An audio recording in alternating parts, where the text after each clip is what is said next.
Les vraies voix Sud Radio, 17h-20h, Jean-Marie Bordry, Cécile de Ménibus. 17h41 sur Sud Radio avec Cécile de Ménibus. Nous sommes ensemble jusqu'à 20h pour les vraies voix Sud Radio. Autour de la table, Philippe Bilger, Jean Dorido, Nadir Kaya et Félix Mathieu. Tout de suite, c'est notre grand débat. Les vraies voix Sud Radio, le grand débat du jour.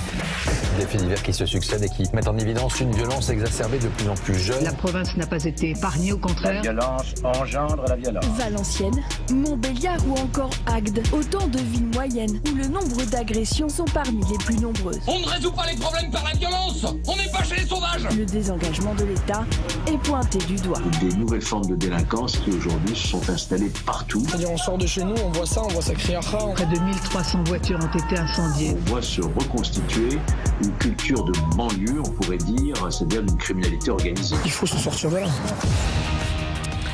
Et vous sentez-vous en sécurité dans votre ville? Question que le vous pose Félix Mathieu après justement ce palmarès des villes les plus sûres établies par le Parisien aujourd'hui en France. Oui, classement qui place les grandes métropoles en queue de tableau sur cette question de la sécurité concernant les villes de plus de 50 000 habitants. Si on prend les moins bien placés, en dernier Roubaix, juste après Bordeaux, avant-dernier 75e. Et ce n'est pas glorieux non plus pour les autres principales grandes métropoles. Lille 73e, Marseille 71e, Paris 69e, Lyon 67e, également mal noté, plutôt mal noté. Toulouse à la 63e place ou Nantes à la 58e. Dans les capitales régionales, en fait, seule Rennes se démarque à la 19e place et Strasbourg à la 25e, classement établi sur la base des chiffres du ministère de l'Intérieur. Les plaintes, les infractions. Parmi les explications du Parisien aujourd'hui en France, les grandes villes, tout simplement, sont les plus polarisées socialement, avec à la fois une plus grande concentration de gens très pauvres, mais aussi une concentration plus importante de gens très riches. Autrement dit, concernant les vols, par exemple, des cibles visibles, accessibles, proches. Autre explication, plutôt autre constat, les villes plus denses, celles avec le plus d'habitants au kilomètre carré, sont traditionnellement celles qui constatent le plus d'infractions, de réseaux de drogue, par exemple. Allez, pour finir quand même, une note positive. Voici à la tête de classement des villes les plus sécurisées selon le Parisien aujourd'hui en France et les chiffres du ministère. En premier, Cagnes-sur-Mer dans les Alpes-Maritimes, suivi de Cholet en Maine-et-Loire en 3e position, Cherbourg en Cotentin, puis Bayonne 4e, Annecy en 5e position, suivi de Montauban 6e et puis en Corse 7e, Ajaccio. Merci beaucoup Félix Mathieu. Et pour en parler, Christian Moana est avec nous. Bonsoir. Bonsoir. Bienvenue sur Sud Radio. Vous êtes sociologue, chercheur au CNRS. Philippe Bilger, un petit tour de table d'avant sur... Alors, rapide, Cécile, je crois que je vais aller m'installer à Cagnes. Non, mais plus sérieusement, je n'ai jamais douté en ce qui me concerne, et j'espère ne pas faire de la peine à notre sociologue, que l'insécurité augmente en France, que la délinquance et la criminalité s'amplifient, et que les modalités d'aujourd'hui deviennent beaucoup plus préoccupantes. Mais j'ai toujours eu la chance, même en tant qu'ancien avocat général, de ne jamais sentir le poids de cette insécurité dans ma propre vie. Je veux dire par là que je n'ai pas été obsédé en permanence par la réalité d'une délinquance qui augmentait. Mais j'y crois volontiers. Je constate que beaucoup de gens sont très perturbés dans leur tranquillité quotidienne à cause de cette augmentation de la délinquance. Nadir Kaya. Non, moi ce que je peux dire, c'est qu'on parlait de mathématiques et là on a entendu les chiffres et les villes citées. La plupart des villes sont des grandes villes, donc mathématiquement, dès l'instant où vous avez des grandes villes, donc beaucoup de population, automatiquement les chiffres montent.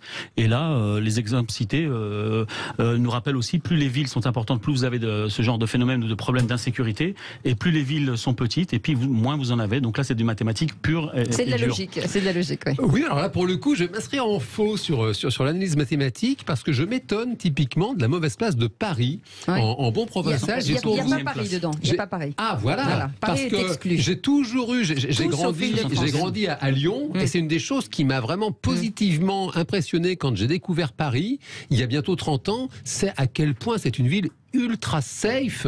Et j'ai une théorie sur le sujet, c'est que Paris, ça dépend de l'heure. Quand on des Paris intramuros, les quartiers sont hyper tranquilles. Et en fait, ça vient du fait que la région parisienne est très très étendue, alors que dans des villes de province type Lyon, Bordeaux, Marseille, finalement tout est concentré au même endroit. Et donc vous avez effectivement toutes les bandes de voyous qui sortent finalement au même endroit que les autres. Et ça crée un climat même à une terrasse de café, si vous voulez, quand vous avez une bande qui parle fort, qui mime justement une bagarre ou quoi, ça peut être très impressionnant. Alors qu'à Paris, vous êtes dans une espèce de cocon ultra relax. J'aurais pas dit ça, mais ça dépend des quartiers. Mais écoutez, s'il se sent en sécurité, tant mieux pour lui. On pose la question, en tout cas nous, à tous ceux qui sont abonnés sur Sud Radio, sur YouTube, vous sentez-vous en sécurité dans votre ville? Vous répondez non à 62% d'entre vous. Sur Twitter, c'est à peu près la même tendance, plus de 65% d'entre vous. Alors on va peut-être revenir avec notre invité Christian Moina d'ailleurs. D'abord sur la place des villes, plus la ville est grande, moins on s'y sent en sécurité d'après ce classement.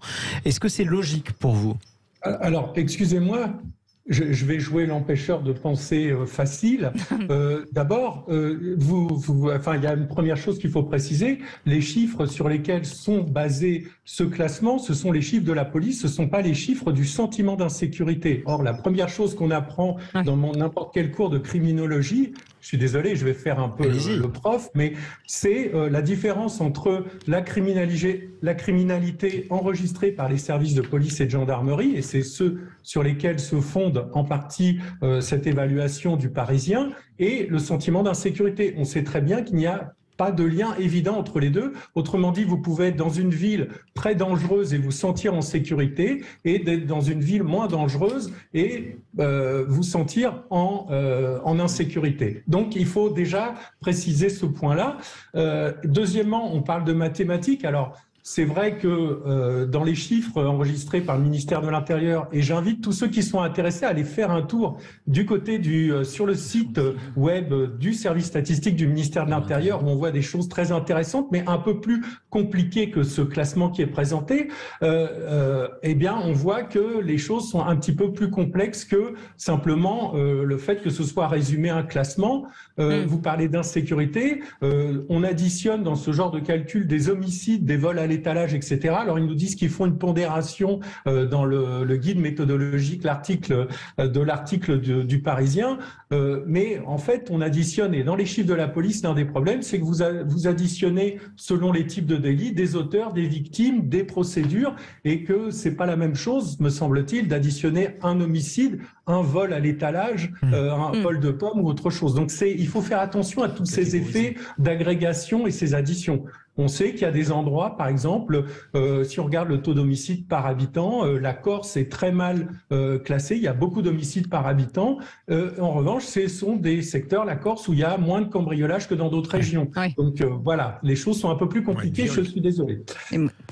Philippe Bilger, justement... je trouve que notre ami sociologue a tout à fait raison de faire ces distinctions. Oui, c'est ça. C'est de dire que finalement, on ne peut pas, entre un vol de sac et effectivement des homicides, on n'est pas dans le même niveau quand même. Bien dans la sûr. même Mais lorsque j'évoquais la montée de la délinquance et de la criminalité, je faisais référence aux faits les plus graves, et surtout j'insistais sur les nouvelles modalités. Prenons la police, il y a toujours eu des violences à l'égard de la police. Mais ce qui frappe depuis quelque temps, c'est le fait qu'on ne se contente plus de la frapper, mais qu'on lui tend des guet-apens, qu'on la cherche, qu'on la sollicite pour la frapper. Et il y a d'autres catégories de délinquance qui relèvent du même exercice. Christian Moina. Alors, c'est intéressant, si vous permettez que je réagisse. Ce que dit M. Bilger est totalement faux quand on regarde les chiffres, quand on regarde les évaluations.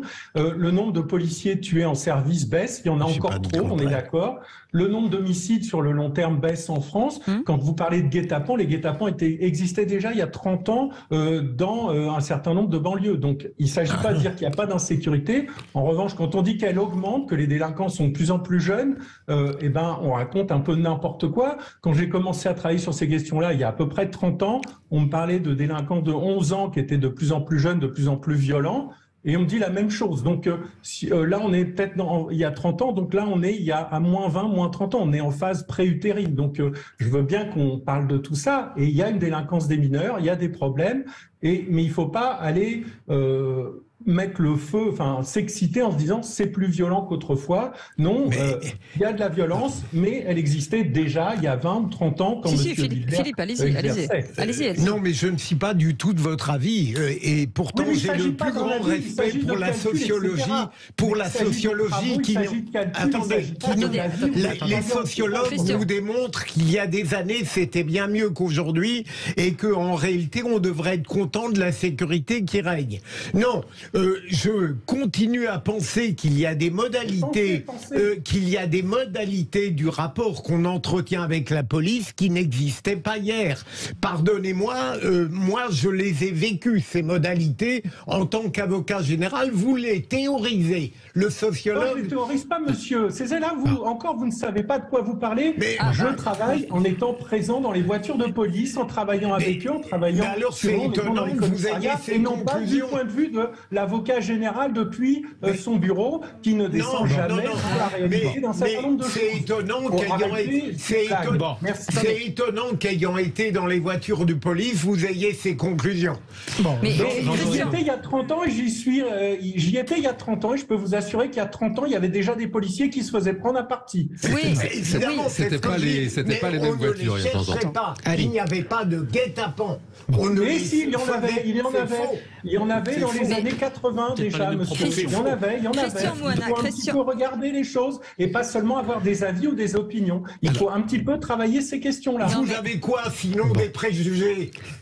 Non, je n'ai pas des préjugés. Je peux vous donner des références, je peux vous donner des chiffres précis, je peux vous donner des photographies très précises d'endroits, il y a 20 ou 25 ans, 30 ans, d'endroits qui sont connus pour être des lieux problématiques et qu'il y était déjà il y a longtemps. Christian Moana, Christian Moana, la violence vis-à-vis des pompiers, des guet-apens, ça y était aussi avant. Elle existait, je peux vous dire qu'il y a 25 ans, j'étais dans des quartiers de l'Essonne, dans des quartiers du Nord, où il y avait exactement des agressions de policiers. C'est très connu, c'est documenté. J'ai des témoignages qui datent d'il y a 30 ans. Ça ne veut pas dire qu'il n'y en a plus, mais ça veut dire qu'il y en a depuis très longtemps et que ça ne date pas d'hier ou d'avant-hier. Peut-être qu'on le ressent plus aujourd'hui. Nadir Kaya. Si je peux me permettre, entre guillemets, ça me fait plaisir d'entendre ça parce que ça me rassure aussi, parce que pour dire, non pas pour défendre les banlieues parce que je suis banlieusard, mais de dire que certains phénomènes liés à la violence existent depuis toujours. Après, on peut parler effectivement des proportions ou le fait que ça touche de plus en plus de jeunes, mais ce type de violence, notamment face aux policiers, face aux représentants de l'ordre, ou face aux pompiers ou à des médecins, j'ai connu ça malheureusement très jeune. Donc aujourd'hui, dire que c'est nouveau, c'est faux. Ça a toujours existé. On peut éventuellement parler de la jeunesse. On dit qu'il y en a de plus en plus. Oui. Même là, vous avez un sociologue qui vous démontre le contraire à travers des chiffres, donc là on peut débattre. Après, moi, on peut effectivement parler des réseaux sociaux qui amplifient le phénomène ou qui participent à faire en sorte de donner cette impression d'augmentation des chiffres. Moi, je suis pas d'accord. J'ai vécu ça il y a 30 ans. C'est pour ça qu'aujourd'hui, qu'il faut toujours parler avec une certaine expérience et une certaine réalité de la réalité des quartiers populaires. Beaucoup de gens ont cette impression de phénomène nouveau. C'est pas du tout le cas. C'est pour ça qu'on fait écho de cette situation depuis des années. On n'est pas entendu. Ça nous fait plaisir qu'aujourd'hui il y a des spécialistes qui donnent des chiffres, mais c'est vrai qu'on peut parler d'insécurité aujourd'hui dans beaucoup de quartiers, et pas simplement que dans les quartiers, mais aussi en France de façon générale. Moi, j'ai pas la même impression que vous, mais allez-y, Jean Dorido. Oui, moi il me semble, à titre personnel, que la situation, certes, elle existe depuis toujours. Je parlais de la région lyonnaise tout à l'heure. Je me rappelle des Minguettes des années 80 avec François Mitterrand et le début de la culture de l'excuse. Toutefois, j'ai vraiment le sentiment que, toute chose égale par ailleurs, la situation se dégrade, notamment à travers le trafic de stupéfiants qui a explosé. Là, pour le coup, on a des chiffres. Même si c'est un marché de contrebande, quand même, les savants réussissent à évaluer l'argent que ça brasse. Il y a de plus en plus d'argent. On a récemment, dans le 76, en Seine-Maritime, une municipalité qui a été mise vraiment sous coupe réglée par une famille mafieuse. C'est en cours d'instruction, et ça, c'est quelque chose, me semble-t-il, qui n'existait pas il y a 40 ans, qui était impensable. Nos institutions se délitent, et cette fameuse sécurité, ou alors ce sentiment d'insécurité, il me semble, et même si je prends une ville que je connais un peu pour enseigner à Paris 8, qui est Saint-Denis, j'ai pas le sentiment de sérénité s'améliore à Saint-Denis. J'ai le sentiment qu'au contraire, ça se dégrade. Voilà, c'est un sentiment personnel. Est-ce que je peux me permettre d'intervenir encore? Allez-y, on a très peu de temps. Allez-y, on vous écoute. Oui, non, c'est de dire que effectivement, on peut penser que le sentiment d'insécurité ou le sentiment ou la peur augmente. Ça ne veut pas dire forcément que l'insécurité réelle augmente. Et notamment, l'un des effets des réseaux sociaux, de l'information, etc., c'est que ça amplifie des mouvements qui autrefois étaient cachés. Et peut-être un point d'exemple clair, quand on regarde les violences faites aux femmes, le harcèlement sexuel, les violences intrafamiliales, il y a 20 ou 30 ans, il n'y en avait pas. Mais si, il y en avait, mais elles n'étaient pas enregistrées par les services de police et de gendarmerie. Les gens ne déposaient pas plainte. On voit bien qu'il y a des plaintes aujourd'hui pour des faits qui se sont passés il y a 20 ou 30 ans. Et donc, on voit bien comment on a une société, et tant mieux quelque part, qui met au devant de la scène des actes graves qui autrefois étaient cachés. Donc, il faut bien voir que on a cet effet dévoilement d'un certain nombre de faits qui autrefois étaient cachés. Et évidemment, on a plus peur parce qu'on se rend compte que votre voisin ou autre peut être impliqué dans des affaires violentes. Voilà. Oui, en tout cas, moi j'avais l'impression qu'à l'époque, les enfants de 11 ans n'étaient pas dehors avec des couteaux. Ils ne prenaient pas des balles de Kalash. Ils prenaient pas des balles de Kalash. C'est une réalité, quand même, les mineurs qui sont tués pour la drogue. Quoi. Mais bon, voilà. Oui, mais rappelez-vous qu'il y a des gens aussi qui étaient abattus dans des règlements de compte, des enfants qui étaient abattus avant les manifestations des Minguettes dont vous parliez. Il y a eu des enfants qui ont été tués dans le cadre de règlements de compte, etc. L'affaire du petit Toufik Ouanès ou des choses comme ça. Il faut regarder l'actualité. Des historiens travaillent très bien sur ces questions-là et vous donnent tous ces éléments. Encore une fois, ça ne veut pas dire qu'il n'y a pas d'insécurité, qu'il n'y a pas de problème aujourd'hui, mais on peut dire que ce qui augmente le plus, c'est le cybercrime. C'est aussi ça qui est important peut-être à préciser. Parce qu'il est nouveau, justement. Merci beaucoup, Christian Louana, d'avoir été avec nous, sociologue et chercheur au CNRS. Vous restez avec nous, on continue. Bien entendu, les vraies voix, ça continue dans un instant.